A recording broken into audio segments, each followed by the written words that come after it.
Yo, what's going on, people? Welcome to Throwdown, episode 235. I'm your host, Tony Polanco, and I'm joined by Emilio Lopez, What's up, people? Carlos Romero, Yo, yo, yo. Brian Manjoma, What up, peoples?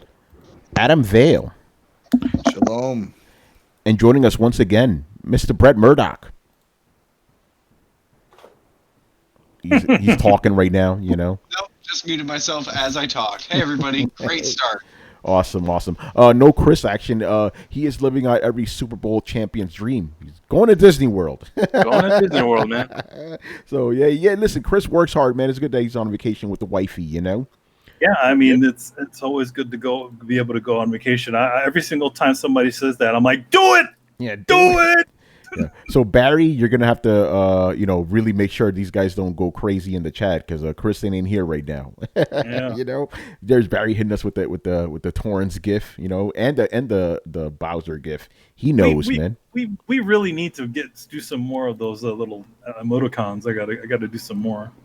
Yeah, I think we need. We gotta Brett do one. Brett, you gotta do one. Yeah, but remember we have a limit. I think we can only have two right now because we need to be at a higher. But the next one Brett's gonna do. Then that's what's gonna happen. We'll get Brett to do the next one. Okay. Every time we have different tiers or whatever on Twitch, we get to the fans that are subscribed to us get to have little emoticons, and we have two already. We have one of Bowser and one of Torrance's head. Manny, he drew the Bowser, Torrance. So the next one, that'll be on you, Brett. So I'll let you know about that. Sweet. And you come up whatever fuck you want. I'm not gonna put any restrictions, you know. Yeah, something cool. I'm down. Yeah, there you go. Yeah, I think I told you that, Brett. Like when I have Manny, help me out with art, I'm like, I give him a vague idea, and I'm like, oh, go. So I treat I'm treating you the same way. Yeah, because I'm not gonna put. Keep it like 2 or 3 ideas. If you have to say more than 2 or 3 separate things, if you say "and" more than twice, fuck off.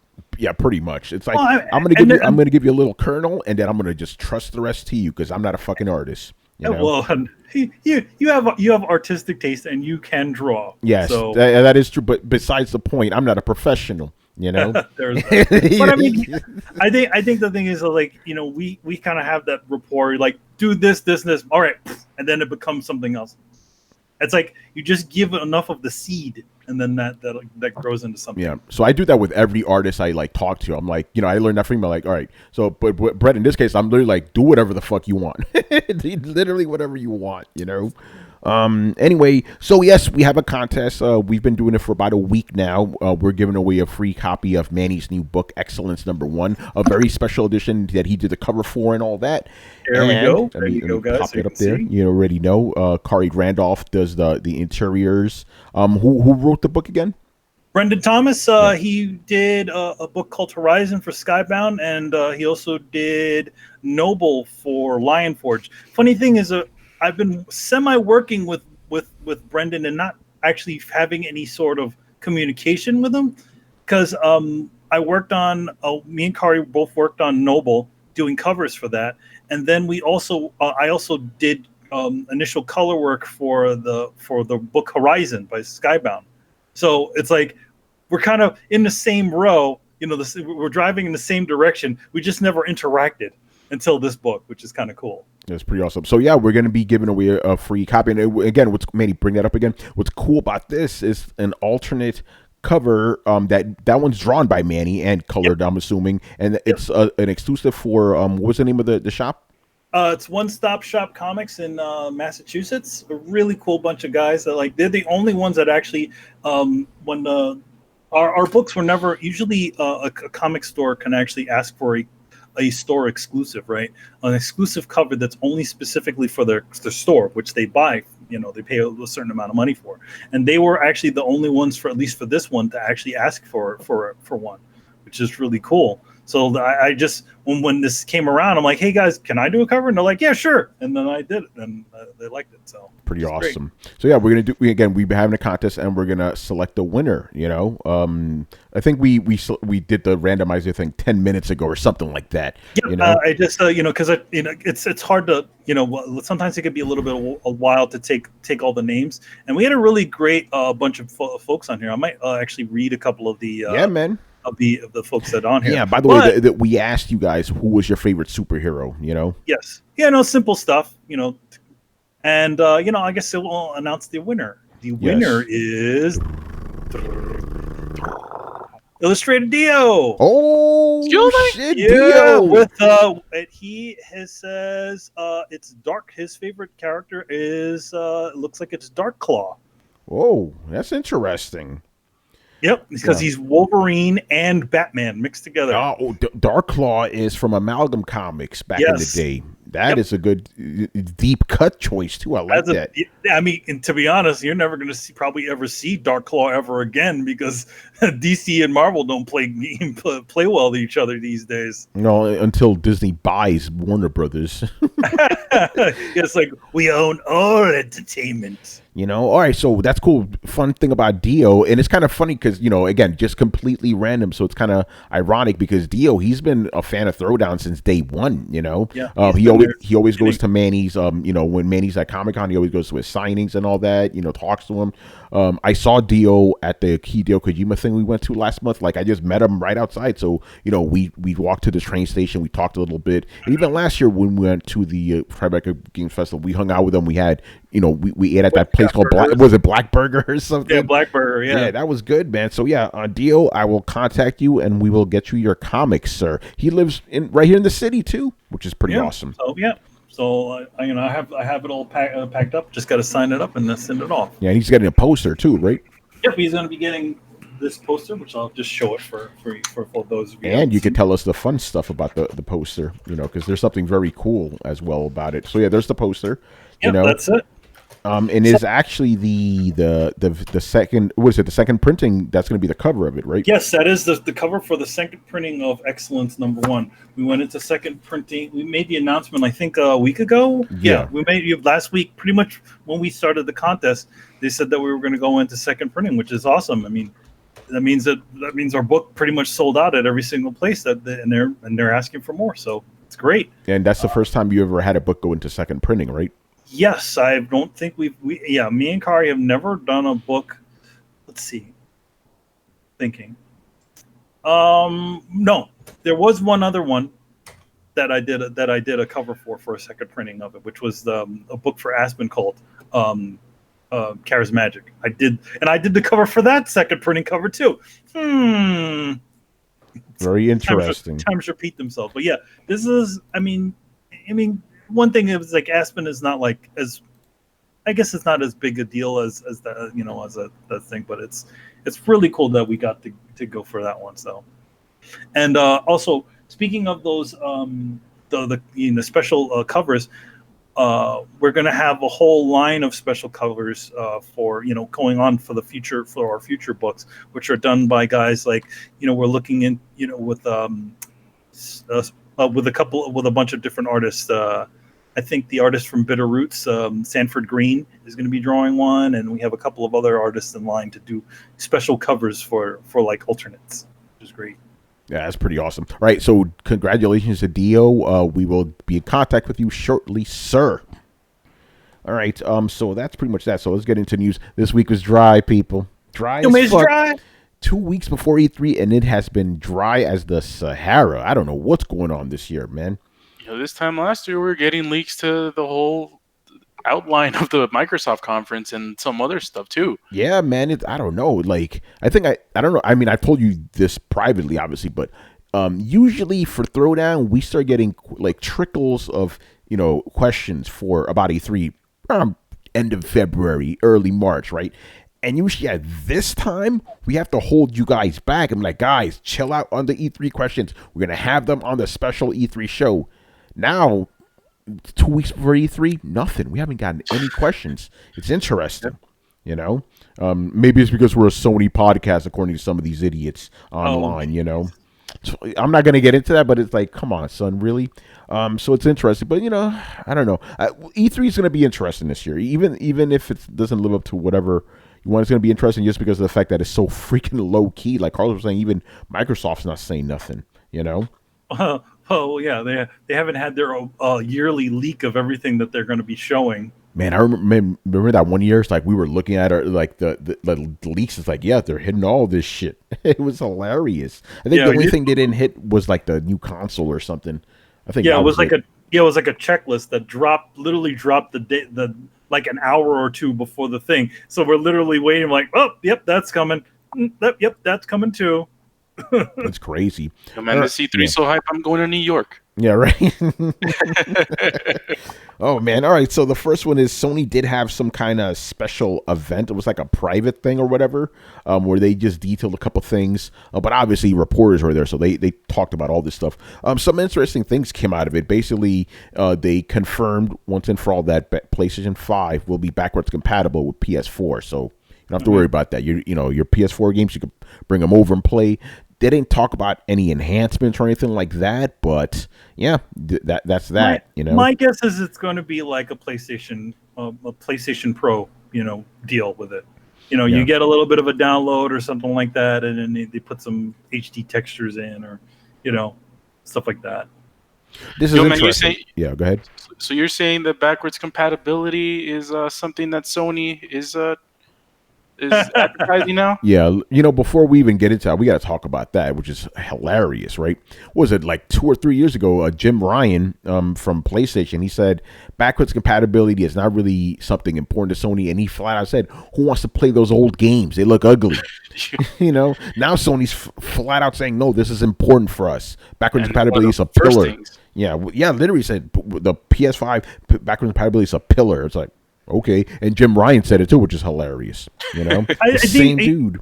Well, here's the thing. I think the thing about it is that, and I'm going to say this: next generation console, they're probably not going to have a lot off the bat, man. And they want people to go over right away, right? So what makes it so much easier to go over? Backward compatibility. It's like, okay, yeah, your games get a little bit of a nice improvement. You get to play all the same games that you had before. And you got to get the new ones.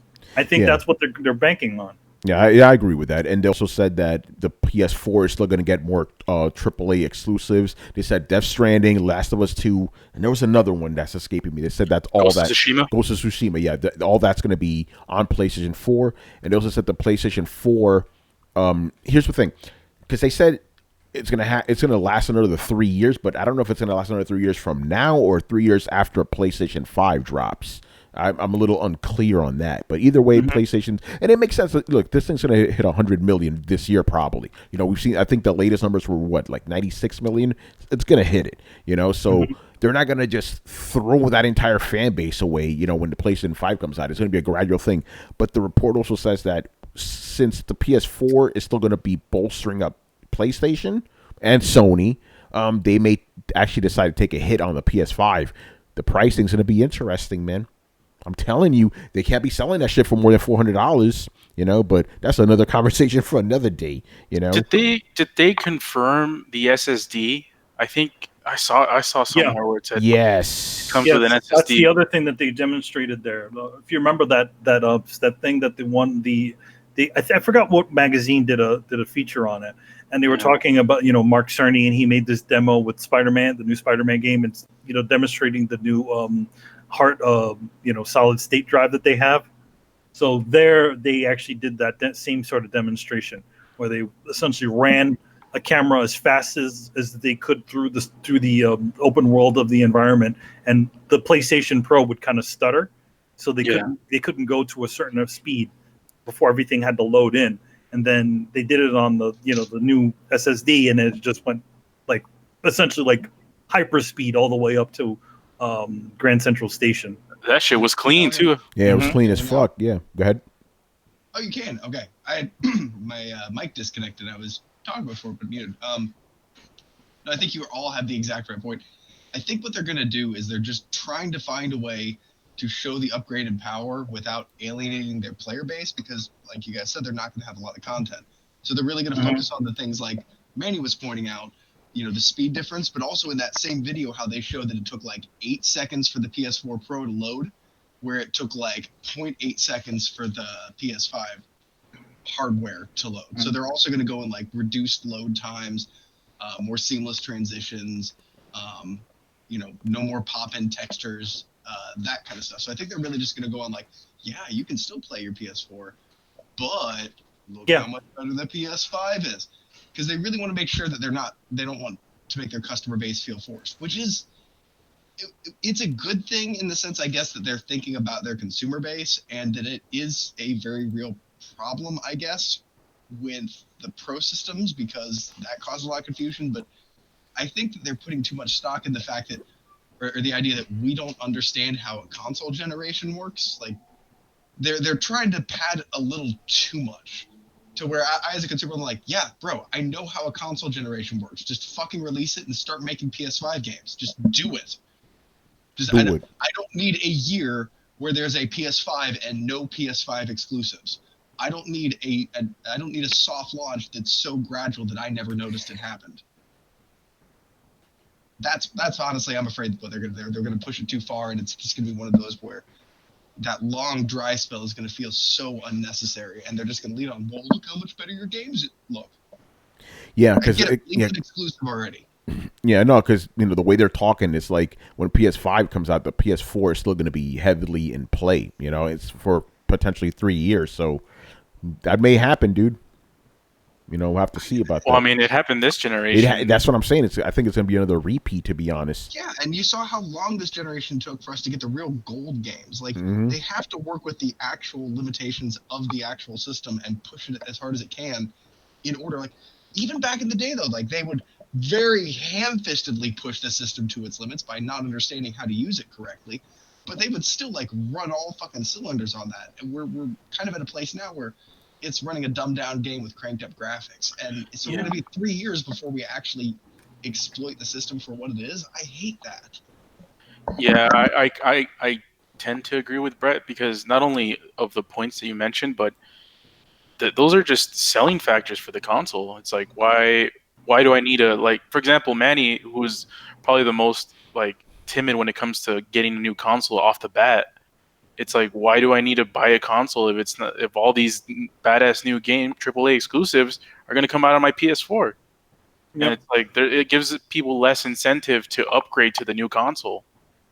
I think it's like, okay, so one thing that they like, I was always very slow to get it, but I always found that at least with the backward compatibility situation, at least from PS1 to PS2, I found that transition pretty easy, because it was like, okay, I'm still playing PlayStation 1 games. Well, the new thing does play it, so now I can put now it's not, now I can still continue to play the games that I play in the old one on the new one. So it doesn't seem that much of a hard transition for me, because even with the beginning of the PlayStation 4, I was still playing PS3 games, Yeah, exactly. So you're saying that backwards compatibility is a pillar? It's a pillar. Manny's saying that, and Jim Ryan's saying that. I don't think it's a pillar, to be honest, but I do think it'll make my, at least for me, my transition to the next one a lot easier. Where I can actually put the old one away and then sit the new one there. Yeah.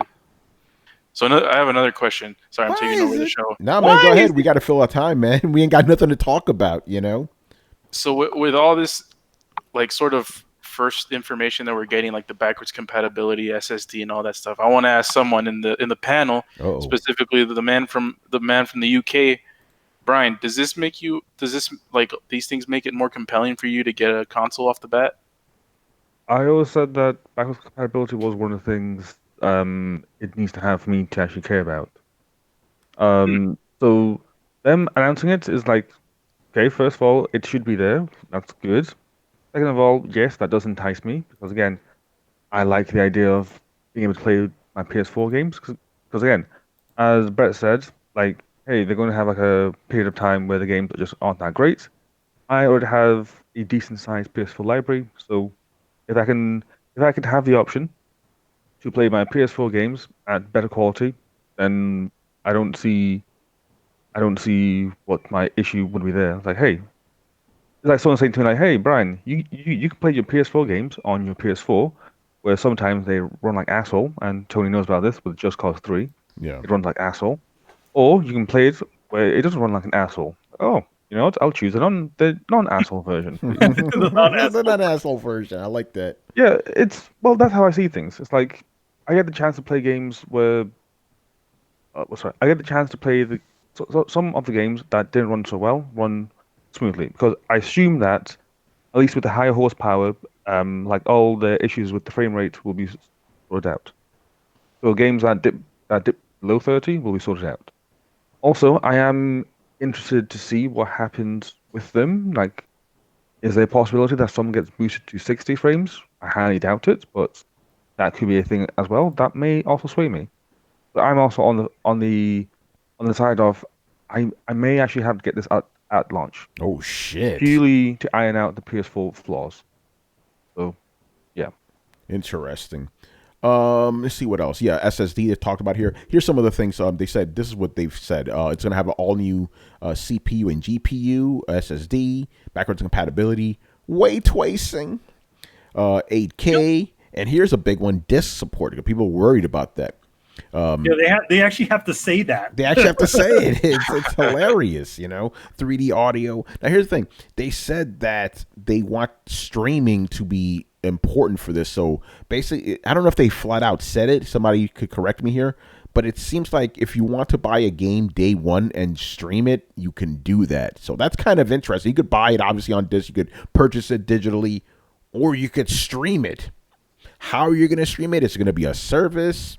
I don't know. So that's kind of interesting. What do you guys think about that? If they're talking about streaming, that must be where the Microsoft section of this conversation is going to be coming. Yes, yeah, it has to be. Yeah, because they did talk about improving PS Now. Yeah. But PS Now obviously, that's playing old games. This is going to be like day one game streaming, which is crazy. Well, no, I mean, like, what if they took the idea of PlayStation Now and now, if you buy a game, right, what you can do is you could just stream the damn thing. PlayStation right now. Yeah, they call this PlayStation right now. Yeah, no, you're right. It's the same basic idea. It's just like day one, So I wonder how some gamers are going to take to that because I like guys like us. Let's just be real. We're like, fuck that shit. But it seems to like the 80% of other gamers like, yeah, streaming, sure. It's kind of interesting, man. I'm reading this off of Engadget, by the way. Sony intends to make PS5 owners consider streaming. Here we go. Streaming as an option if they haven't yet. It plans to improve the quality of PlayStation Now until users consider streaming just as good as downloads or disc. Plus, it intends to misspelled something here. It intends to leverage its partnership with Microsoft to quote unquote achieve growth and scale faster than ever before. So yeah, Manny, there you go. They're going to be using that the Azure shits. Yeah. That's exactly. Even though it didn't say it in that other thing where they were shaking hands, you know what was happening. You know what's up. Yeah, they were there. But I mean, I don't see an issue with it. I just the only thing for me is like I really don't trust that streaming is an option for me. Well, no, but that's the thing. It's an option. Period. Like you don't need to do it, but it's I don't trust it because I think about like situations where like this is from I don't know which I own a couple of books on a specific site, right? And they're like, yes, you look into the whole little thing and it says, yeah, you don't actually own these books. You're only paying for the license. So if we delete them, you can't say anything about it. And I don't like that idea. A lot of people don't. If I'm putting out the money, if I'm putting something, if I'm paying for something, I'm paying for that thing for life. And there's so many situations, even on PlayStation currently, that people have bought these sorts of games and they do not have them available at all. They can't re-download them or anything. But one of the case in points is the Ninja Turtle game from Ubisoft. Scott Pilgrim versus the World is a game that you can't get anymore. Well, I think you can re-download it, but that's about it. But there are quite a bit of games that you can't get anymore. So that is my only issue with it. It's like, yeah, okay, you don't. That means you don't own the damn thing. So that means if they rip it off, they pull it off. That means you just paid $60 for nothing. Yeah, but that's the danger of like just digital media digital anyway, media in general. Yeah. It's kind of interesting. All right. Yeah, I think that's pretty much it for that. So, any thoughts on this news? Again, nothing big, but some little interesting tidbits came out of it. If you haven't seen the leaked video of the Spider-Man demos for I think it was either PS4, PS4 Pro versus PS5 dev kit, it's crazy. That's all I say, because the loading, it's pretty much what I think in the article they were talking about a couple of weeks ago. Yep. Where it's talking about just how the difference between traversing the map is, how the faster you go on the PS4, the slower load times, it just lags a lot because it's trying to load up the map as you traverse the world, and then how you do it on the PS5 and now it just freaking flies, and it's pretty sick. So yeah, man, I'm hyped. Really? Like, I don't find it okay. It's technically impressive, but then at the same time, it's like saying yeah, I bought this faster car and I can drive faster. Like, well, you hope you do, because that's the whole point of a faster car, Like the whole point of a next gen console is do the same things but do faster. So, and seeing it go faster, it's like, okay, it's meant to go faster. I said I'm hyped. I didn't say I'm surprised. Okay. Even then, it's like, okay, look, it's a PS5. Like, if the PS5 was the same speed as the PS4, that would be an issue. Everyone expects it to be faster by quite a bit because it's meant to be faster. So I'm just more concerned. Well, I say concerned. I'm more interested to find out about the CPU of the PS5. Yeah. Because one of the big things about the PS4, this gen of consoles, is that the CPUs were shit. Let's say, they were the Jaguar is definitely not a CPU that's built for gaming. That shit was outdated when the fucking consoles came out. Yeah, I've just not been happy with the Jaguar since day one. So I want to know if the CPU is actually worth a damn or not this time around, because but even then, I don't know. It's just kind of half and half. I'm excited for the PS4, but I want to know. So PS5, but I just want to know what it's going to bring to the table, because what can new consoles bring to the table now these days? Ray tracing, graphics, 8K baby, let's go. 8K, Is 8K all that impressive? It's just the same thing but more. Where's the actual advancements in technology? Hey, look, this shiny thing looks even shinier. It's oh wow, great, more photorealistic games. They're not boring at all, are they now? You can look forward to that $4.99 price tag. You know what I'm saying? $3.99, man. Fuck that. Let's go. Yo, by the way, shout out to Mighty Nerd. This dude is gonna live or die by the cell architecture, man. Oh yeah, man. He's still on that shit, boy. Yo, I appreciate your consistency, Mighty Nerd. They already said they're not gonna use those cell processors. He's still on it. Yo, man. All right, let's move on, son. We still got more. I guess this is the pony down. There's a lot of Sony news tonight, man. What the fuck? What's up with that? Pony. Where the stable at?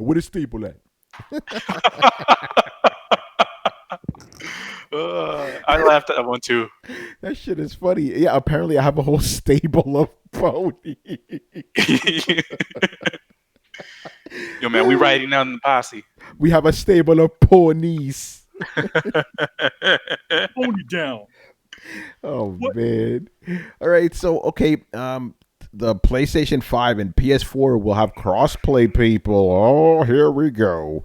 So basically, if you're playing, let's say, for example, The Division 2 on PS4 and your buddy's playing on PS5, you can play together. I mean, why wouldn't they do that? Yeah, because they could be assholes. That's why. Exactly. Right at them. And I think the one thing about it is that in the PlayStation 3's thing is that because they built that thing so goofy, right? With the cell processor? Yeah, they built that thing so crazy, that it's not compatible with most things. So, it makes sense. It's all using the same architecture, but granted, it should also be able to work with Xbox now since they're in the same network now. Yo, man, you're trying to tell me I can play Uncharted on my Xbox? No, I'm trying to say you can play your Call of Duty against your Xbox buddies, and your Xbox buddies say you're trash. Oh, but you trash because you on PlayStation. You know how to game. You know how to game. Trash because you on PlayStation. Y'all soft gamers, man. We bleed green, motherfucker. Whoa. Yo, Adam, what's your thoughts on this, man? I mean, it's sad that they even had to mention that because I thought that was a no-brainer. That was the whole point. Well, it's like saying it plays discs. Like, just imagine if it didn't do that. People would be like, yo, what do you mean it doesn't do that? You know what I mean? It's like, no, it should do it. So, no. That always reminds me of that joke. I forgot who told it. It was a comedian. It's like he said that he went by like a laundromat. The sign said, open 7 days a week, including Sundays. It's like, wait. And he goes in there. He's like, yo, why do you say even Sundays? Like, you said 7 days a week. He's like, yo, you don't know how many times we get that fucking question. That is true. You know? So there even it is. Sunday? Even Sunday? Is bitch open? Yeah, but you're right about that. It's like we kind of knew this was gonna happen. So, but you got to explain it to people. Just like PlayStation 5 plays this, got to explain this to people. Yeah. You know? Remember, think about it like this, right? Okay, you know the Xbox SAD edition that just came out. Yes. The number one question people ask for the Xbox SAD edition. SAD means all digital. The number one question people get, Xbox sites get is, does it play discs? Does the all-digital console play discs? That is the number one question they get. People are fucking stupid. So you got to be, you got to present it to them in a very stupid way. Stupid proof, as you would say, Manny. Yes, you got to make it. You got to make sure you say the thing that seems so stupid and just repetitive, just because people ask dumb questions like that. Does the all-digital Xbox play discs? I don't know. No. Yo, but I need to know before I buy this shit. All right, so let's move on, man. Let's talk about these NPDs, man. NPDs kind of dropped like low key, or is it just me? It's like, wait, NPDs. It's because really? it's because there's no big megatons coming. Yeah, not really. So as usual, let's run down the games. Number one best-selling game in April was Mortal Kombat.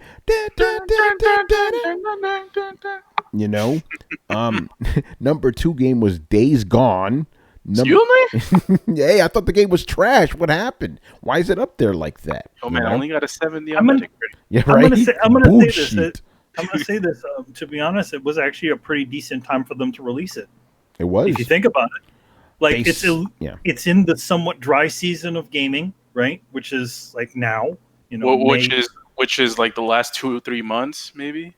Yeah, it's in that sort of. So they were actually smart to release it now, and people like zombies, so sure They do. Apparently this is the 7th best-selling PlayStation, exclusive debut. It's like 800,000, above 800,000 copies. So, and I think that's just in America alone. So overseas, it probably sold, maybe close to 1 million overall. So pretty good for a game that's, trash. Apparently, I liked it, but I mean, I don't think it was trash. I think it just didn't have that 9 and 10s, that we're used to. Yeah. And that's why people are like, oh, well, it must be subpar, But it didn't get poor ratings. It just was like, what, 6, 7? Yeah, but nowadays 6, 7s may as well be trash, according to people. Especially for like Sony and Nintendo exclusives. Yeah, that is true. Very unusual. But hey, people, listen, Sony doesn't give a fuck. As long as they make their money, that's what they care about.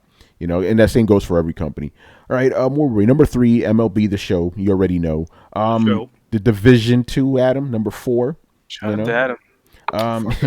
Adam, damn. Oh, yo. Yeah, wait, all right, let me finish. Go ahead. Oh, no. You'll get there. All right, number 5, Super Smash Brothers. Okay, we're there. We're there, Tony. Brian. Brian. Number 6, Grand Theft Auto 5. Yo, where's Red Dead?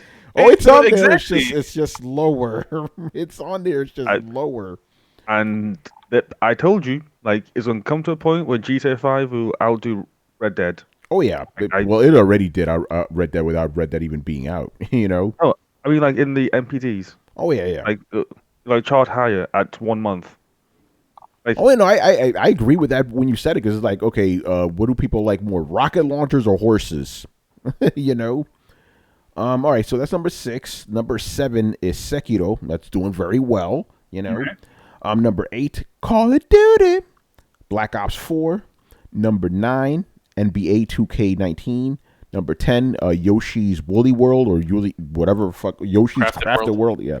Here you go, Brian. 11, Red Dead 2. By the way, it's out of beta now. It's actually, like, the online is there, and nobody gives a fuck. What, really? Yeah, it came out of beta earlier this week, I believe. I don't know. The thunderous applause. I knew Rage 2 was coming. I don't know about this. Damn. All right, number 12, Mario Kart 8. That's still on there. Assassin's Creed Odyssey, number 13. Minecraft, number 14. Who's still buying this fucking game, man? Hey, man, that's the kids love it. Yeah, the same people who are buying Grand Theft Auto. You know? Yeah. Well, I mean, no, it's actually different. It's a different part of it. You know, it's like where you have like the new mature kids are buying Grand Theft Auto, and then you have the new 4-year-olds. They're getting Minecraft. Yeah, you know what? Yeah, that makes sense. Yeah. New Super Mario Brothers, number 15. By the way, people, you guys who hear me, I'm like waving my hands near my head because I don't even know how to read this. Okay. I'm just gonna say number 16, Final Fantasy X2 collection. What? Wow, Gary. Gary, man. I'm gonna repeat this again. Number 16 in April 2019 NPDs is Final Fantasy X/X2 HD Remaster. For the Nintendo Wii. For the Switch, excuse me, for the Switch. Did it drop on Switch? Yes, it did. Yeah. New in Which April? one? Which one dropped on Switch? Final Fantasy X. Oh, yeah. Final Fantasy X, yeah. Oh, okay. I'm like, yo, what the hell? Like, what? No, yeah. In fact, Digital Foundry did a little featurette on. Okay, so it came out, because I thought it came out on Switch last year. No, it didn't. Okay, that explains. I'm like, what the fuck? Like, did I? No, I had to check the date. You know, they just re-released it again. That's like, man, Square, you just throw it out there. Okay, so this is the Switch version then. It's the Switch version. God, man, I was like, yo, what the fuck year are we in right now, man? Like, I thought maybe there's a glitch. You know, the Matrix is showing. I don't know. All right, number 17, Breath of the Wild. You already know. Number 18. Wow, who's still buying this fucking Jump Force? Number 18 is Jump Force. Why? Well, it did come out relatively recently, but it's trash. Yeah, not a lot of people like it. Hey, man, some people like Jump Force. Maybe they like the name. I guess. Jumping. Battlefield 5, number 19. Okay, this must be another Switch re-release. Borderlands. Not 1, not 2, not Jack, whatever fucking guy in the game. Borderlands. Didn't they put that on a PS4? Yeah, maybe. they put Borderlands 1 out on PS4, but they didn't put out Borderlands 2. That's right. Yeah, that's right. Yeah, and remember it actually has enhancements from Borderlands 2 in the game, like HUD, shit like that. Yeah. All right. Okay. Some the anomalies, except for Jump Force, are explainable. Fuck Jump. Riku, were you buying this shit, man? I thought Riku hated it. Why are you talking about it? What are you talking about? Yeah, I think Riku did hate it. Even Riku hated it, man. I don't even know what that game. Oh, okay. Jump Force is the anime game. It's the Shonen Jump game. You know what it is? Yeah. It's just like when those dumb One Piece games would get on there, right? It's because it's all the anime fans who just want to play those sorts of characters and stuff. It doesn't even need to be a good game. You just need to put those stupid characters in. Naruto versus Luffy versus Goku. It's like, it sells itself. That sells it right there. All right, no surprise here. The best-selling console was the Switch. You know, doesn't say it was number 2, but we're gonna assume it's PlayStation. You know, because if it was Xbox, they'd be having a parade on Twitter. You know, because they beat Sony but not beat Nintendo. Oh man! All right, and the best-selling games of the year so far. I'm gonna skip to number 2 first because I want to have fun with number 1. I wish Chris was here. Number 2 is Mortal Kombat 11, a game that just came out last month, and The Division is number 3. Number 4 is Anthem. Yeah, number 5, Resident Evil 2 Remake. Yay. By the way, Resident Evil 2 Remake has sold more than the original game, which is pretty interesting. I say that's also not that unheard of for one reason. More people game now than they did one. There's more gamers, yeah. Number 6, Super Smash Brothers. Number 7, Red Dead 2. Sekiro, number 8. That's pretty fucking good. That's pretty good. Number 9, Jump Force. Shout out to Riku. MLB number 19, number 10. All right, Manny. You know what number 1 is, right? What's number 1? I'll give you a hint. You just got a platinum in it. Oh yeah, Kingdom Hearts, which is still unbelievable to me. I told you. You know how those you're fans confused, are crazy. You know how you're confused about Final Fantasy X? I'm confused about that one. It's hilarious, man. But you know what? I'm glad that there's supposed to be some sort of DLC coming. So maybe I'll play it. Maybe I won't. I don't know. All right. Top. Do we? I don't need to go down this shit. The best-selling games for each console. Mortal Kombat was the best-selling on all 3 of them. Yes, even on Switch. By the way, shout out to Dauntless. They hit 4 million players after launching on Xbox, PS1, and the Epic Game Store. The game launched on Tuesday. I did a preview of it. I'll probably review the game as well, but pretty cool. If you want a Monster Hunter game, there you go. A Monster Hunter game that you don't need a PhD for. Is that? Yeah. Is that the game that Mike was trying to tell us about? Mm-hmm. Yeah. I played it. Like I picked it up after 5 minutes. Like, this is kind of easy to learn. Not like Monster Hunter, where it's like, what the fuck? I love Monster Hunter to death. That shit took forever just to learn. That shit took 100 hours to learn fucking crafting. Man, it's like 60 hours to learn fucking the what is it? Like planning your own shit and getting it, like harvesting it. Oh, the planting shit. Yeah. All right, so that's that. MPDs. Next up, this one's kind of funny. So Sony is launching PlayStation Productions, which is a movie studio, or so they're gonna be launching their movies and shit. I'm like, haven't we heard this story before? Yeah, when I heard that, I was like, this is sounding a bit familiar. Microsoft had their own something about TV. Yeah, Microsoft had it. Ubisoft has it. And Square Enix had it too, So if this goes to like every other one of these studios, it's probably going to fizzle out in 5 years without them even producing anything. Yeah, they do have Sony Pictures, but I think that also like the Ratchet and Clank movie didn't do very well for them. No, I didn't. I mean, is this a sign that they're trying to effectively do it, or are they trying to essentially do like what Microsoft was essentially create a sort of streaming service where you can, get these supposed PlayStation movies on? Well, they didn't say how this is going to go out there, but what is it? What are they going to do? Are they going to try to develop all their? Are they going to make a God of War movie? Oh, actually, check it out. Yeah, it says across streaming or film or television. So they're looking into all 3 of them. It's pretty much it sounds almost exactly like what Microsoft was trying to do with Microsoft Studios. Yeah, no, I agree. Well, Microsoft Studios is actually the game studio, but I know whatever they were calling it, Microsoft Productions or whatever the hell they wanted to call it. But it almost sounds exactly like the same sort of thing. I'm like, number one, it's like, what makes you guys think you're going to do it any different? I don't know. Let's just let games be games. How about that one? And they're even talking about, it's like, we have 25 years of game development experience. Now we want to try something else. Like, okay, I understand that. And they're talking about how they have so many properties they could pull from. But it's like, are we going to get fucking, Jumping Flash, the movie? Like, we're gonna get Loaded, or what was it? What was the name of that one? Twisted Metal, the movie. Yeah, right. David Jaffe's going to be the director. Yeah, I don't know. I just don't. I don't have a lot of faith in it. Oh, come on, guys. Now they're like, look what Marvel's done. We want to try to do the same thing. That's already a recipe for disaster. It is, yeah. If you're trying to fast track a Marvel universe, you gotta do that shit right. You gotta watch the DCEU. Yeah, right. Yeah, exactly.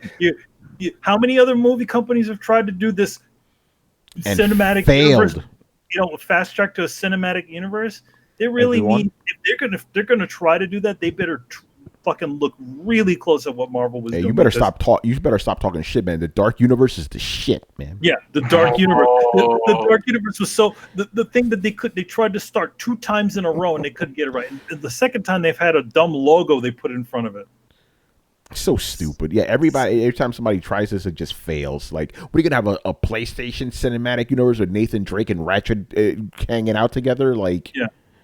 I don't know, man. Stop chasing that Marvel money, man. Yeah, number one, it's like, okay, if we're gonna go down that road with some of these things, well, you better try to do it right. What is the key to the Marvel movies? Is their respect? They're incredibly respectful for the lineage of the characters. The characters that they are the characters that they are in the comics, or sometimes they actually expand upon what's on the comics. So now, how do we do that? How do you take a charismatic character like Nathan Drake and make him into the movie version of Nathan Drake, and not make him some annoying asshole? Can I ask you? Yeah, I'm sorry. I just have to throw somebody. Oh my God. Okay, so they're talking about some of the PlayStation titles that they could potentially make into movies, right? I'm just gonna single 2 of these out, or maybe I'm wrong. Tomb Raider, Metal Gear Solid, or PlayStation titles? Really? No, they're not. Just had to throw that out there. Anyway, Carlos, go ahead, man. Is who's saying this? This is from Hollywood Reporter, which they're obviously stupid. Yeah. They don't know anything. Yeah. They're stupid. Yeah, because number one, Metal Gear Solid. Metal Gear Solid actually is. It's being turned into a movie. It's being turned into a movie by Sony, by the way. Yeah, but hey, it would be kind of awesome to see a Tomb Raider movie, right? It'd be, that'd be pretty interesting if they ever decided to make a Tomb Raider game. By the way, they've already Tomb Raider movie. By the way, they've already done 3 of them. They've already done 3. Yeah, we're so excited to see a Tomb Raider movie. Yeah. Wait, did you guys go see the last Tomb Raider movie? Yeah, what happened, Brian? Yeah, no, totally. I totally agree. Like, we definitely need a Tomb Raider film. It's long overdue. Really. I mean, it's like perfect format for like a film based, Yeah, the last one took what came out last year. That's so long ago. That's so long ago. It's like yesterday. Yesterday is such a long time ago. Yeah. By the way, I have a question. Yes. It's not a rhetorical question. It's a serious question. Uh-oh. Does anybody think that an Uncharted movie would be good? It could be. It could be. Nathan Fillion's too old. He's too old now. He did his Uncharted movie. He already did it. He did the short film. Get what's his face? Chris Pratt. There you go. Get him. $1 million. At the end of the day, an Uncharted movie is essentially a Tomb Raider movie, which is essentially an Indiana Jones movie. Yes. Fuck you, Tony. I would watch that. I see. There you go. Everybody go watch Chris Pratt as Nathan Drake. I'm not thrilled about that. I don't know why I'm like, God damn it. You're so right. It's okay. Well, you can like. Well, you can't like. It's okay to like Chris Pratt. No. It's such a perfect fit, but it's such a lowball kind of thing too. It seems like a very Hollywood thing. Like, I don't know, put Chris Pratt in there. Like, I mean, fuck you. That's a good idea. Yeah, but hey, listen. You know what's another lowball thing that was awesome? Patrick Stewart as Xavier. It just works. It just works. Oh God, Glorious War! Don't start right now, son. The Order 1886 TV series. I'd actually watch that, to be honest. Is it going to be like a 20-minute episode, or what? Well, here's one thing about the Order movie. 5 minutes. The Order movie. It'll be the most prettiest 20 minutes you've ever seen. Yes. Yeah. No, TV series. It won't be 20 minutes. It'll be a 3-part miniseries. Yes. It'll have the greatest special effects of all time. It'll be I would say, to be honest, one thing I would like to see them do, instead of doing silly live action movies, why not actually do a friggin' CG movie? Yeah, that'd be cool. Like, what if we did God of War the movie, right? There's a weird tarnish on there since the Final Fantasy movies. Like, they're the first movies that tried to be realistic CGI, and like, I don't know why people are afraid to do it now. I mean, there's a couple of movies. There was a couple of movies. Friggin' Avatar is pretty much that. That's the thing I've always said. Like, most Avatar is literally 90% CG. Yeah, most Marvel movies are 90% CGI. Like, I don't understand why we can't just have a CGI movie, but apparently everybody's fucking afraid of it for some reason. Yeah, like The Lion King is probably going to be like 99% CG. Yeah, what is live action about the Lion King movie? Maybe the grass, the background plates that they took. Pretty much, The blue screen was like a not CG. Yeah, you know. Yeah. By the way, Manny, they have done a CG PlayStation movie, Ratchet and Clank. The Ratchet and Clank movie, but I feel like I think it suffers from a lot of issues. You know, I almost feel like Ratchet and Clank would actually really work better as like a series. You know, out of all the Sony IPs that I would like being a movie, I think I agree with Manny with God of War. That'd be awesome, yeah. Yeah, I'm not even that big of a fan of Kratos as a character, but at least the adventure of him becoming the God of War in the first game would be pretty crazy. Even like God of War 3 shit would be fucking insane. Yeah, like imagine that as a big budget movie. That'd be insane. That'd be epic as fuck. You know, you're all wrong. You're all wrong. Uh-oh. I'll tell you what it should be, and what the best one is. Bloodborne. Yeah, I mean, you could literally have a whole movie that explains their cockamamie universe. That'd be interesting. I wonder if they can do away with that. They're gonna force the audience to learn about the movie reading the bottom of the popcorn or something. You know? No, it's all gonna be flavor. It's all gonna be flavor. You have to read all the flavor text for all the items that you. It'll basically be a Guillermo del Toro film. Hey, his movies are easy to understand. They're always like this weird, like mysterious thing that you don't get until the very end. You're like, what the fuck is going on? I don't know. I never found his movie confusing. Oh no, I don't mean confusing. I mean like he'd be a great person to do that. Oh yeah, he handles that kind of shit really well. Man, Parappa the Rapper TV series. That existed in Japan. Oh, okay, there you go. He did a the Rapper at the time. Yeah, Dunny. Bloodborne TV series. Bloodborne, all right. Sly Cooper. Sergeant No Writer says Bloodborne is too niche. It's got to be God of War. Well, I mean, here's the thing. Like, that's what makes it so good, though. I think the mystery of that crazy world. I think I think if it was done as a series, it might work really well. But yeah, as a series, but let's be honest. God of War would be the big money maker. Yeah, but God of War definitely. I mean, I kind of like to see Horizon Zero Dawn as a series, but I feel like it would end up on the CW. Oh God! Imagine with the same music too, like soundtracks and shit. It sounds like Dawson's Creek. Yeah, right. It sounds like a good idea, and then yeah, it sounds like a good idea, but think about it for a second. You know I'm right. Man, that would be like, I don't know, but Aloy never seemed like that kind of girl. Like, oh, I love that boy.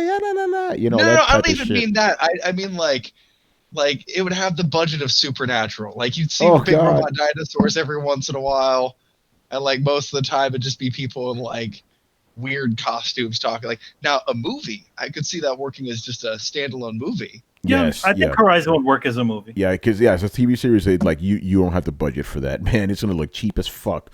Yeah, they're just it'll be fucking Xena and Hercules shit, you know? Yeah, exactly. I think it'll be better than Xena and Hercules. And hey, at least Xena and Hercules tried to do a real monster every week. Yeah. You know who would be good as Aloy is even though she doesn't look like her, but I could like.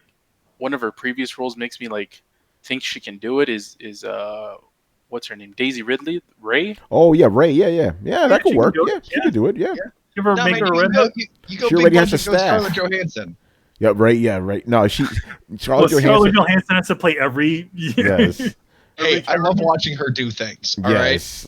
I do too. wait. What's so is Aloy Asian then? Is she? Well, I mean, if she's Asian, they gotta get Scarlet. Yep. I have jokes, but I'm gonna stop myself. You're talking about fake Asian. Okay. Yeah. Actually, yeah. Ray would be a good choice, but she can't really act that well. Oh. I'm sorry. All right. By the way, Sergeant No Writer, I like your choice for Aloy, but like 30 years too late, brother. Molly Ringwald.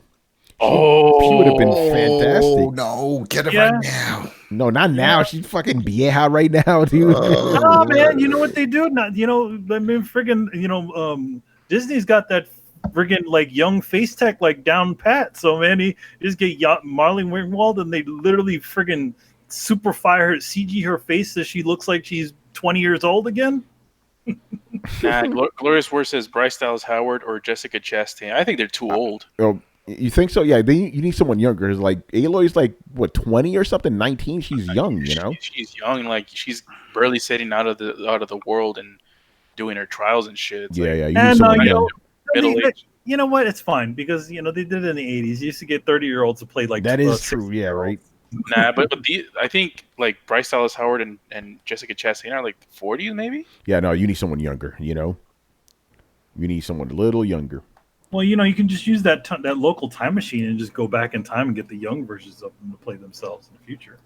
Yeah, you borrow that machine from Marvel, right, Brian? Yeah, go ahead. right. Yeah, Brian, go ahead. Yeah, like the Marvel, like the aging thing that they do. Yeah, crap out of them. Yeah, they do it really well, man. I mean, Sam Jackson had that shit on his face the whole movie. It was really good with what's his name, Hank Pym. Oh yeah, that looked good. Yeah, he looked like he was from really Wall good. Street, you know. Yeah. And then they made him look. They made him look even younger in the other one. Yeah. Sean Layden says that this is a passion project for him. To be the first gaming entity to do something lasting and meaningful in a completely different medium is something I like to see us achieve here at PlayStation Productions. That shit ain't going nowhere. I'm sorry. It ain't going nowhere, man. The first movie they're gonna produce, Death Stranding the movie, starring Norman Reedus. Yeah, right. Wait a minute. Yeah. They said the story's gonna determine the format. So okay. Because again, it's not just going to be a movie. It could be whatever it needs to be, you know. I think the first thing out of this gate, if it even comes out, it'll probably be something streaming, you know, just to get it to the people. Yeah, I think that's it for that. So last story here, and I'm merging the worlds together now, man. What's this? We're going to be talking about George R.R. Martin. Dun, dun, dun, dun, dun, dun, dun, dun, Did he die? Are we talking about Throne of Souls and video games? Yeah. So the Throne of Souls. Apparently, a few months ago, there was a rumor saying that George R. R. Martin, the creator of A Song of Ice and Fire or Game of Thrones, as you people know, that he was talking to some Japanese developers about making a game, and that was just a rumor. And this week, he came on his blog and he said, "Yep, I've been talking to some Japanese developers." So now people are like, "Oh shit." He's going to be making a Soulsborne game. I don't know where that particular thinking... Wait, no. Is it from Software? Is it specifically? That's what I heard it was. That's what I understood it was. I didn't really... Okay, because I'm wondering, are people just jumping to that conclusion? You know? Because he just said Japanese studio. He goes, I've consulted on a video game out of Japan. That's all he said. Earlier this year, a new rumor stemming from YouTube channels or whatever stated that Game of Thrones creator George R. R. Martin is working in collaboration with Dark Souls and Sekiro Die Twice developer. Gotcha. So that's the rumor. That's the rumor. Yeah. But he confirmed, or someone confirmed that he's working with a Japanese studio. So. Yeah. And Manny, can you explain what consultation means in these type of projects? Consultation is not actually really writing. It's really they're just kind of, picking his brain for some, knowledge. Like it's like, oh, okay, how would we, if we were going to create this sort of world, would we do this? It's not really full on writing. It's just kind of like they're paying you to sit in a room and kind of educate them on specific things. Yeah, because people are already jumping the gun saying, "Oh shit, he's going to be writing it. He's going to be directing it." No, I know consultation is not that. Is like if we being that you're like a journalist and a writer, and if we hired you, Tony, to come in and talk about writing. That's consultation. Yeah. It's not really writing anything. It's just kind of helping them to understand something, some sort of thing. That's about it. Yeah, so he's doing consulting again, but we don't know if it's from Software. That part is the rumor, but the fact is he is doing some consultation. And from what I've seen of him, he is not like the author of The Witcher. That guy hates video games. He's against them. I actually saw a video. They asked him his opinion, George R. R. Martin, about video games. He stays away from them because they're too addictive. That's what he said. He's like, I got to finish my books. I can't be playing games all night. Yeah, I'm pretty sure you could relate to that. Yeah, I got work to do. I can't be playing these video games all the damn time. I mean, yeah. Yeah. And he said, and then someone asked him, does he think games are art? He goes, he doesn't think they are yet. That's what he said. Yet. He thinks they will be eventually, but he doesn't think they're there just yet. And then he talked about VR. He thinks that may be the way, but he's like, video games are cool. I just can't play them because I have no time for that. I want to know what game. I want to know what games he played. Yeah, I think the one thing about games is they kind of straddle that line, where it's the line of like, at one end you have loot boxes and all kinds of microtransactions and all kinds of things that are trying to prey on you and take your money away, and then there's other sections where they're actually trying to make some sort of artistic statement, which is kind of an interesting sort of thing. Yeah, exactly. But again, if you think about it, that's what art is, though. It's like you're trying to do something creative, but also trying to make money off of it. Obviously they look down upon you when you do try to ask for, when you come in and say, hey, you got to pay God for that, forbid, right? God forbid you want to live off the fucking your labors. Come on, man. I've always hated that. You sold out, man. It's like, yeah, I want fucking food in my stomach. Yeah, like number one, it's like, how are you gonna? It's funny. I made a joke about this the other day because it came out that like it said that like streamers like the streamers make over 50K for every minute. I'm like, damn, I'm in the wrong line of work. I don't even make 50K in 1 year. So I was like, maybe I should be a streamer. Then one guy pops on there, is like, nah, man, what you do is more, is more lasting. I'm like, dude, give me 50K a week. Give me, and every. Fuck's like you still want money. Yeah, right. Fuck. By the way, I want hell. Like if I were working my normal hours and I was making 50K just for 2 weeks, I'd be set for most of my life. Yeah, what it'd be like. What's everlasting? My fucking bank account. That's what's fucking everlasting with this. Number one, like it's there's two, like number one, like no artist really thinks about their legacy. A lot of us are just, I didn't go out into the artistic world and say, hey, I am going to make the most amazing thing ever. But I want to do the things that I want to, but also make money at doing it. That's why I'm doing it. I'm not looking to make a freaking, paint the Sistine Chapel. And even he was paid to do that, Yeah. So I'm not looking to change the world with the work that I do. I just want to do the, be creative and also make money at it. And I think like if you look at situations like that where it's like, I'm not gonna say that these streamers aren't skilled, because they're obviously skilled.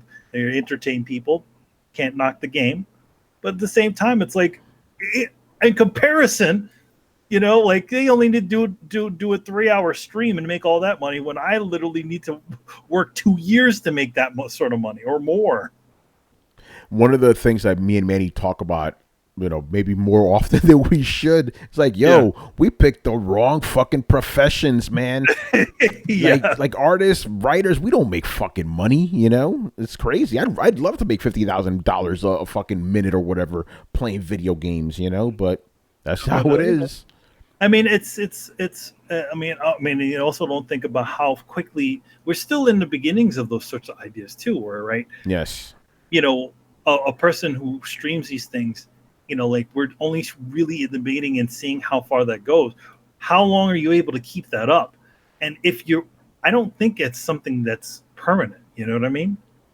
I think you're right about that. I think eventually a lot of these guys will just kind of fall off or fizzle out because it's just hard to keep on top of it. Yeah. By the way, that's a question I have to deal with nowadays, which is a little aggravating. It's like when I tell people my job, they assume like, oh, so you play professionally? I'm like, no, I don't play professionally. He's like, oh, you're on Twitch, right? You're playing professionally. Like, no. That's what they think professional gamers are now, or anybody in the industry. It's like, that's what you do, No. Give me that fucking money, I'll do it. That's my bad. I spread those rumors. It's out of you. It was you. I had a feeling, shit, boy. I talked so much shit about you, yo. I'm on all the red forums. Motherfuckers like, oh, what you doing? You don't know Tony, motherfucker, get paid. Yeah, right? So but to press this, like that doesn't mean I don't love the work that I do any less. But I do wish that for per capita I would get paid a little bit better for the things that I do and for the hours that I spend. Yeah. Unfortunately, we're disposable. That's the problem. Yeah, I mean, to be honest, it's like as much as you love to do these sorts of things for you're also incredibly disposable because for as many writers and artists there are out there, right? There are 20,000 other writers and artists that are willing to take that same job and do it for less. Exactly. It's interesting, man. But yeah, that's pretty much it. Unless you guys want to throw in any gaming things that happened this week, do you want to talk about? I mean, there was that sort of leak that from the El Segundo office from Square that happened pretty recently. What happened? I don't know. It still hasn't been confirmed, but they were explaining how the new Final Fantasy works, where the where the materia is going to be on the characters. You're going to actually see them on their weapons and on their equipment. Granted, just like the old Final Fantasy, if you put on different armor, you're not going to see that, any new wristbands and things like that. And then the other big thing was, they said that there's going to be a showing at E3. They're going to their booth is going to be filled with Final Fantasy VII stuff, and also, and this is again a big rumor, that also there's going to be, if you have PlayStation Plus, you will be able to play that show floor demo at home, which is kind of cool. If it is true. Yeah. By the way, they confirmed that man, you could take this over. The game is 2 parts. It's officially 2 parts. They essentially say it ends. I forgot where it ends at a disc change. It ends when Eris dies. Yeah, it ends where Eris dies, and then spoiler, Tony. Yeah, what? It's that. Yeah. Manny, don't worry, keep going. It's 20 years, man. What? I didn't say that. You said it ends when Eris dies. Yeah, spoiler. Yeah, it's when Eris dies. Basically, when she dies, that's where the disc change happens. In the original game. Yeah, that's where disc 2. But there was actually 3 discs in the original game. The 3rd disc was inside of the volcano. Yeah. The Sephiroth fight? Yeah, it was like that portion of stuff. But you could still go around the world and do all your side missions, which was interesting. Yeah. Oh, by the way, Mighty Nurse says there's a new summon as well. Yeah, they added. I think they added more than one new summon to the game. Yeah, it's like okay. Yeah, let me look this up because there was a lot of stuff they said. Just like the original game, the summons don't fight along with you. They're just an attack, basically. They're not like it's not like Final Fantasy VIII where you're controlling the summon. Yeah, as it fights. No, it does like where you calls. It does a big move and then you're done. And then there's they kind of talked about the controls where it's like you have your hard attack and then you have your kind of like 2 different attack buttons. They didn't go. From what I can tell, they didn't go into detail as to if you play everybody or is it you just program everybody. But it looks like it switches to each character from at least from the trailer. All right, I found a thing.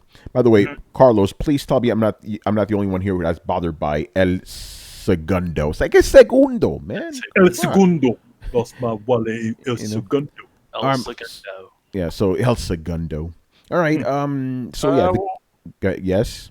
I don't know if you were ending it or no, I'm starting it, motherfucker. I wanted to do one more thing. No, hold on. I want to read the Final Fantasy shit. Okay, cool. All right, so yeah, game is in 2 parts. Part 1 ends exactly as Eris, it's Eris, man, is let down into the water after her death. Okay. Mm-hmm. By the way, there's all rumors. So don't kill us if we're wrong. Manny already said that material is going to be on almost all weapons. Mm-hmm. They do not appear in accessories, nor do accessories appear on your character model. Different weapons. Go ahead. Which is how it was originally. If you put on a different pair of bangles, you didn't see them. You just the sword. If you changed out your sword, you saw a different sword or weapon. Yeah. They said different weapons will appear differently on your character, like a broom blade. Okay. Different weapons have different triangle heavy hits. Does not cost an ATB charge. Buster Sword has Punisher Rune Blade, for example, has cleave. You use heavy. I'm not reading all that shit. Using magic will consume ATB along with your MP. Okay. You get more bars as the game progresses. Summons will work for the most part as cutscenes like the original. They do not fight with you on the field. There is one new summon. Okay. Yep. The overworld map. Oh, this is almost seamless. There are some quote unquote zones. There will be roads and methods of transportation. It is open world. Vehicles like the tiny Bronco work almost exactly the same way, only being able to go in lighter water. There will be items available occasionally on the field, and chocobos will be available from the farm. Pretty much like the original. Yes. My guess, the section that are not open world ish is I feel like Midgar is not going to be open world, just like the game was originally. Yeah, the carnival probably won't be either. The carnival won't be the cave. I'm guessing, the cave after that giant snake shit. Yeah, that's right. That won't be open world. I think those whenever you go into certain, just like the original game, when you go into certain places, that's when a new area will load. Okay, it says they have really made an effort to make each town feel lived in and feel like there is a reason why each place is the way it is. Each town is very unique from the last. Cosmo Canyon and its occasionally dust storms are a stark contrast to the streets of Midgar. Upper Junon feels very much like a military installation than Midgar as well. Okay, that's cool. I mean, they kind of already did though. Different. Like it's not like there was no like cut and paste towns in the original Final Fantasy game. The only difference is that some of the town music was the same. There's a couple of them. Yeah, Sephiroth is very limited in what is shown of him until the calm flashback. Before this, you only hear his voice or see glimpses of him during Cloud's breakdowns.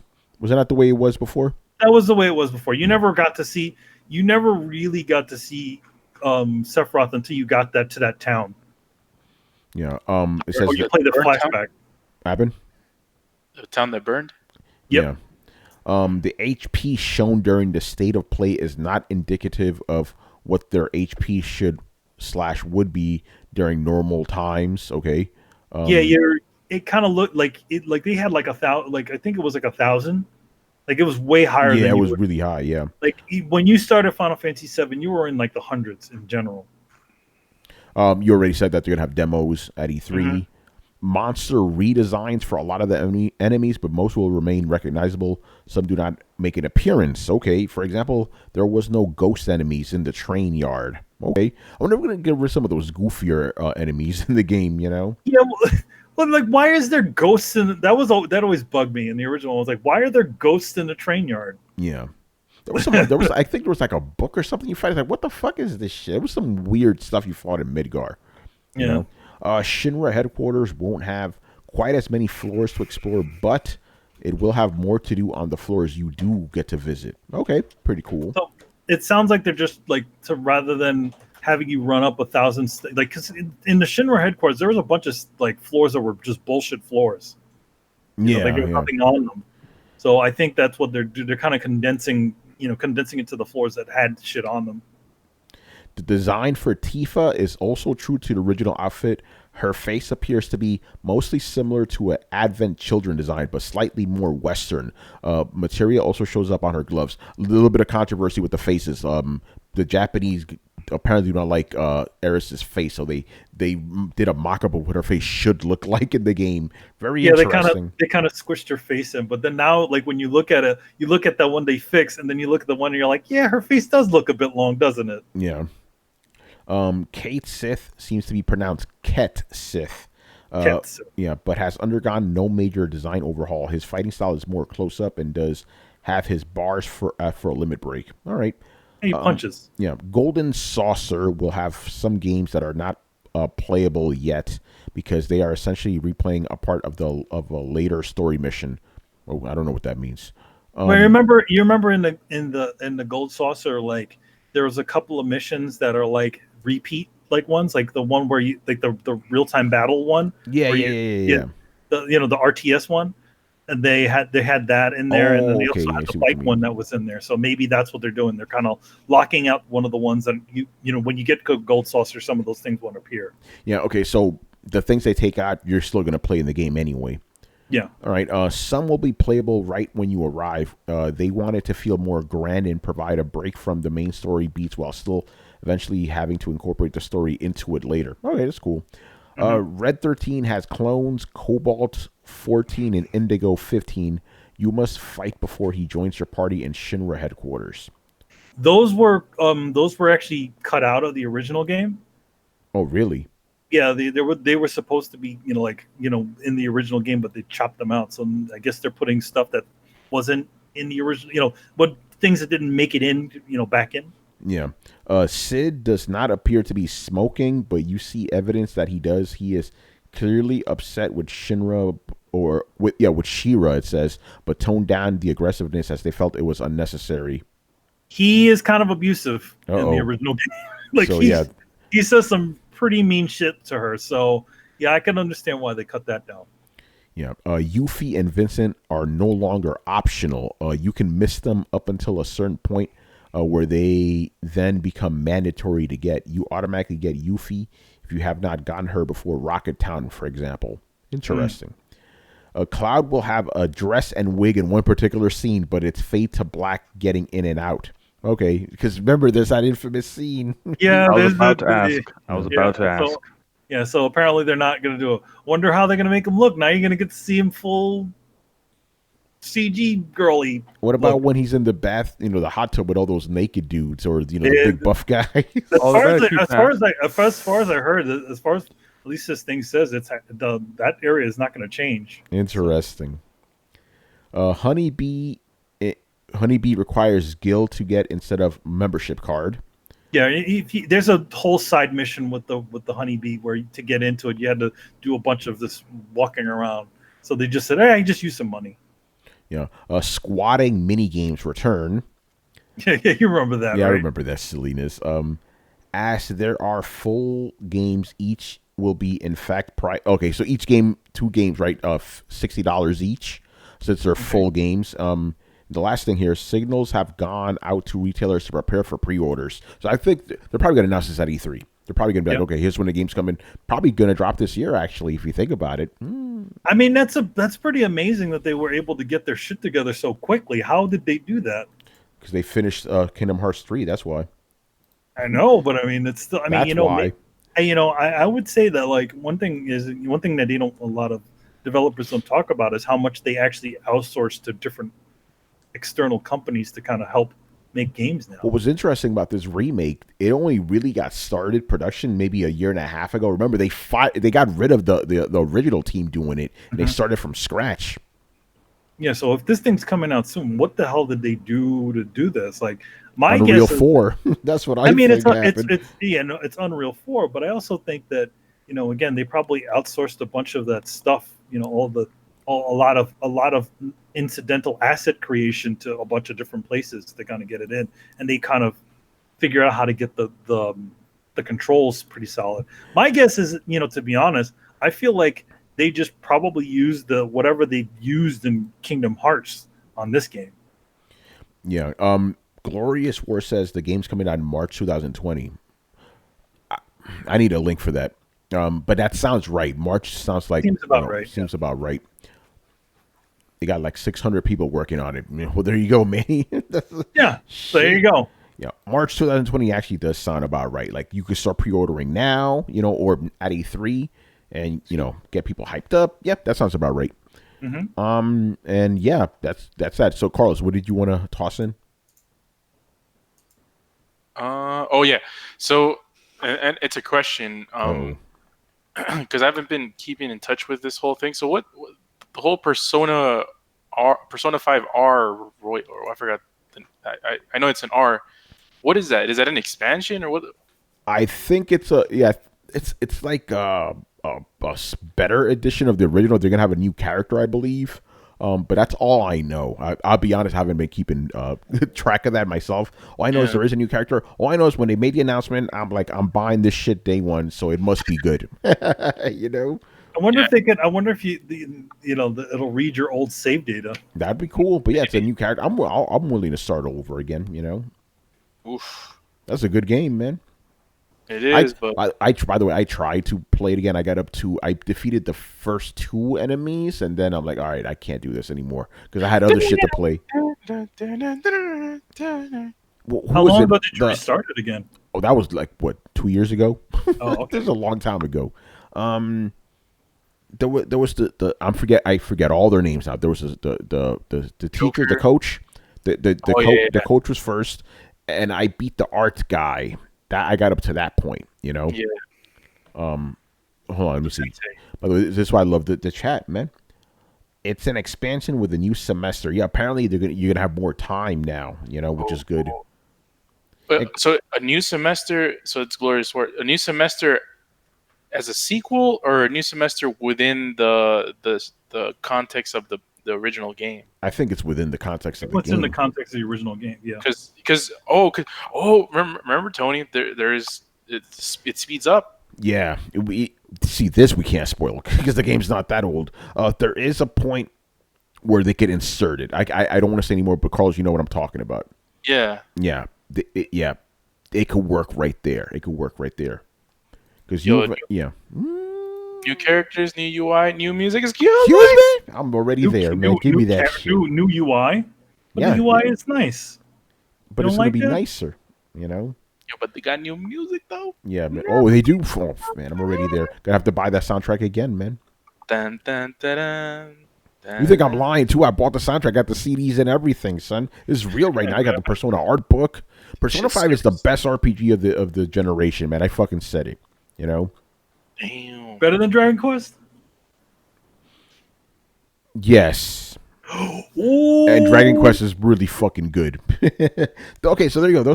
Those are the best 2. Persona 5 and Dragon Quest 11. You know. 11. I know some motherfuckers are like, well, what about The Witcher, motherfucker? What about Final Fantasy? Beat your ass. Oh, man. Final Fantasy is the greatest RPG ever because it is a Final Fantasy. It's Final Fantasy, man. Come over to beat your ass, man. All right. Tony's right. It's the best RPG that he played. It is. You know? Yo, I was going to be an asshole right now, but I'll stop. Real talk. Wait, hold on. Brett, weren't you talking shit about The Witcher when Brian wasn't here the other day, man? No, I generally talk shit on Witcher when Brian is here. Ah. Nice try, guys. Nice try. Yeah. Oh, no, that's what it was, Brett. You were lamenting the fact that Brian wasn't here for your shit talking. That's what it was. Oh, man. No, I was lamenting that Brian wasn't here because I was talking about Divinity and how awesome it was. Better than The Witcher, Brett? Yeah. Oh, man. See, now you're conflicting Brian. He's like, he wants to cut you, but he can't because he likes Divinity. He hasn't even played 2 yet. 2's so much better. Damn. I trust Brett's judgment on this one. You know? Like, if he says 2 is better than 1, then it makes sense. 1's great, so makes sense that 2's better somehow. Yeah, better funding, more time. You ever notice how with video games, like, usually the sequels are better than the first, but with like everything else, the sequels are not better? It's kind of interesting how that works. Like, video games more times than often, the sequel's going to be better, you know? Well, movies is like, oh, fuck, why'd you make a sequel, man? Well, back in the day, it was like, the sequel was the better thing. Terminator 2, stuff like that. Yeah, Aliens, Actually, I'll push back on that. Uh-oh. I think it's more of a 50-50 thing with games. Like, you have your Mass Effects, you have your Uncharted's, but then you also have your BioShocks, and you have your, what else? God of War 2. God of War 2, exactly, yeah. No, but Carlos, even if you stick with 50-50, which I'll go along with, I think that's still better than, like, 20% when it comes to movies. Oh, movies, it might even be, like, 10%. Yeah, that's what I'm saying. Like, with video games, like, I'm saying there are more better sequels among games than there are in movies, Yeah, I agree with that. But it makes sense because you make the gameplay better, so the games are automatically better, Yo, man, can someone tell me which one was better between NAC 1 and 2? Well, if you're already trash, John Wick 3 was better than 2. I haven't seen 2 or 3. I haven't seen 3. I haven't seen 3 yet. I've seen them all. They're all the same. Are they all in the He goes in. 3 gets crazy. I mean, there's a horse involved, and it's fucking nuts. Someone told me that Halle Berry is pretty good in it. Yeah. They made her a badass, but it's Halle Berry, so I mean, I'm only gonna ask one thing, Adam. Just say yes or no. Happy place. Yeah, he's been in a happy place. All right, my man. My man. Yeah. Come on over. Come with me and you'll see your world, your imagination. Where's Marilyn Manson? I think he was doing Pete Steele. R.I.P. Pete Steele. I will do every song in that voice if I could do it. Every song. Was it when he Jingle covered bells, jingle bells, jingle all the way. Like every cover is like scary. It's like, what the fuck? Anyway, any last things you guys want to throw in there? Gaming stuff? None. We're good. Brian, nothing. You don't want to talk about. You don't want to call out Sean Layden for saying that Sony is all about letting developers do what they want while they're censoring games. You don't want to call him out on that. He's already said that. So, what can we say? Like, you just said it all. Like, you literally said all. I was going to say that. By the way, did he tweet that? He didn't tweet it, but it was a quote from him. Damn it! Did anybody call him out on that one? No. Some people did, but then people called them out.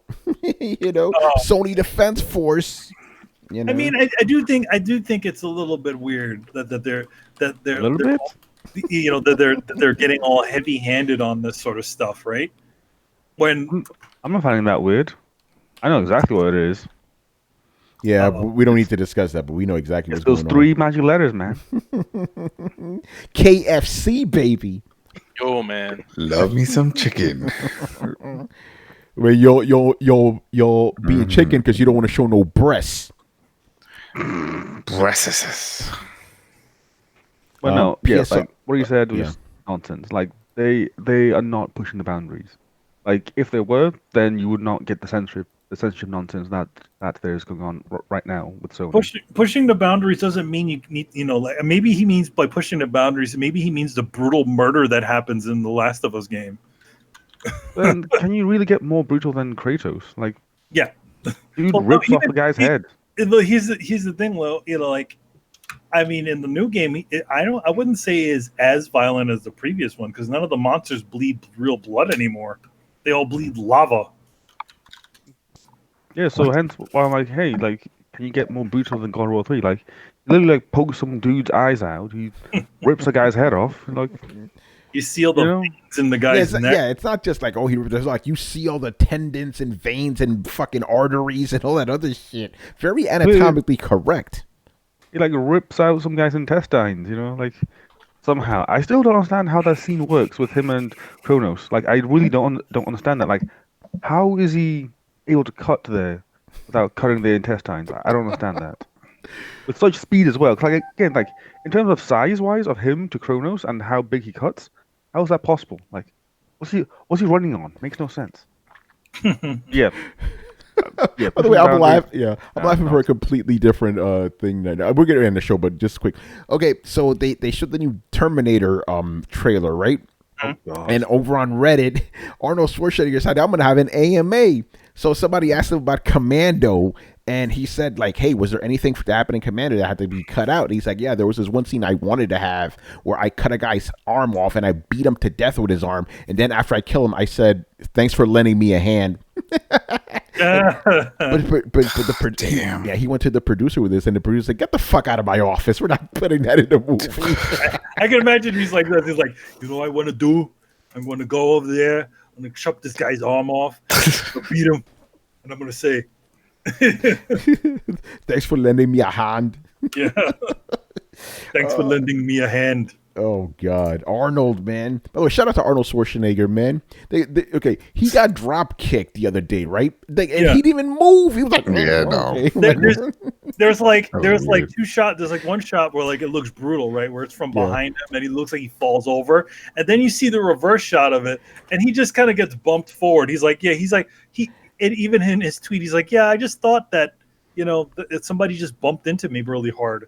Yeah, he's like, thankfully this idiot didn't ruin my Snapchat. I'm like, yo, this guy's like, gee, man. And then the other thing, and he totally snapped right back at that dude. That thing. He's like, listen, if you're gonna, he's like, instead of retweeting that thing, how about we retweet about all these amazing kids that were, all these amazing Special Olympics kids that I was there for, and talk about that stuff. So he essentially flipped it around. He's like, don't even do that. Do this. Yeah, Arnold's the fucking man, dude. Mm-hmm.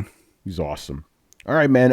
So let's wrap it up. So thank you for watching and the Governor. The Governor. Subscribe to Throwdown on SoundCloud, iTunes, and YouTube. Follow us on Twitch, Twitter, and Facebook at Throwdown Show.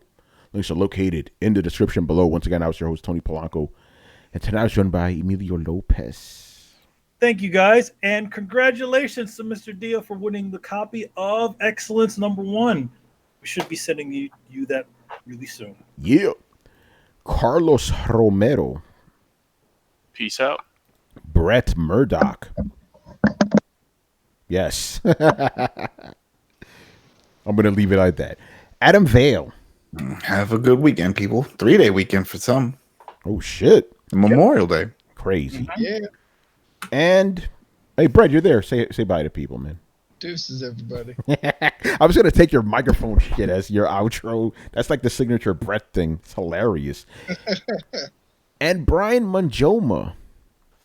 I seen there's one tweet from this person in comic books complaining about comic stores are going out of business. It's like, I wonder why comic book stores are going out of business. Like, Oh, no, Brian, it's because of the pull boxes. People have to go to the pull boxes. No, We're not gonna get into that. But, it has nothing to do with that. But I think definitely the biggest thing with comic book stores is the fact that it's a specialty store. The fact that we've relegated these comics. We've relegated all these comics into these specific stores, which it really shouldn't be. But anyway. But just saying that the reason comic books are failing is because people aren't buying things from a pull box. That may not be it. I'm just saying. All right, why man. Why are people not buying comics, Tony? It makes no sense. I mean, MCU is so big right now. There's no crossover either. Well, maybe if the comic books weren't shit, that it would help. But that's another story. I also think that there's no. Oh, I said it. There's no kickback from the movies. I mean, I worked at Marvel, and none of that stuff went back over to the comics. Did you see any fucking comics sitting next to when you went to see Avengers? Did you see any comic books there? All I say is when I went to a screening for Shazam, they gave me a Shazam comic book. I'm like, why don't they do this for everything? There was there's a site that shows the numbers, and it said that the Spider-Man and all those, they actually jumped. There was a spike in sales during the Endgame one. Compare those sales to what they were 10 years ago. And anyway, comic book stuff, we'll talk about that. We're not going to talk about that on the video game show. We'll talk. Oh, by the way, Sketch, yes, we did talk about Dauntless. It is crossplay and it's sold 4 million. So I think it is Brian, is it a free-to-play game? Free-to-play. Free-to-play, 4 million players. Yeah, thank you. I'm like, hold on, that's not sold. We talk about Dauntless. Congratulations to them, man. Good stuff. I'm gonna probably do a review for that game, so watch out for that. All right, later, people. Later, guys. Peace. Deuces.